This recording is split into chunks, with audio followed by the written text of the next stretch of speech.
આ એક ખગોળશાસ્ત્રને સમજવાની, અવકાશ વિજ્ઞાનને સમજવાની એક સરસ મજાની સૂચનાત્મક પ્રવૃત્તિ છે.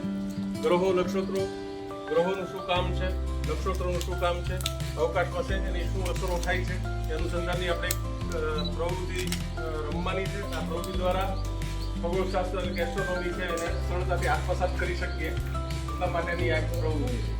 એટલે બધાને પ્રવૃત્તિ પોતપોતાના પાસે ગ્રહો છે, સૂર્યગ્રહણ શું કામ થાય છે, ચંદ્રગ્રહણ શું કામ થાય છે, આ બધું સમજવાનું છે. પરિક્રમણ કોને કહેવાય, દિવસ આ સમજવા માટેની એક આ સરસ પ્રવૃત્તિ છે ને. આ પ્રવૃત્તિ આપણે રમીએ ગમી છે ને?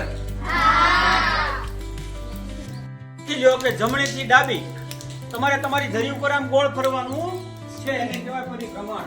બરાબર? પરિભ્રમણ કરતા 24 કલાક અને પરિક્રમણ કરવાનું છે, એટલે પોતે ફરવાનું અને સૂર્યની આસપાસ આપણે રાઉન્ડમાં એ પ્રમાણે ગોળ ફરવાનું છે.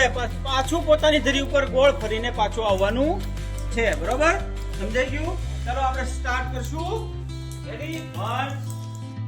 જો આ બે પ્રક્રિયાઓ સાથે થાય છે, પરિભ્રમણ અને ધીમે ધીમે પરિભ્રમણ, પરિક્રમણ. સૂર્ય વધે છે, દિવસ અને રાત થાય અને વર્ષ પણ વીતે. હવે જો તમે તમારી ધરી ઉપર પાછા આવીને ઉભા રહી ગયા છો, જો તો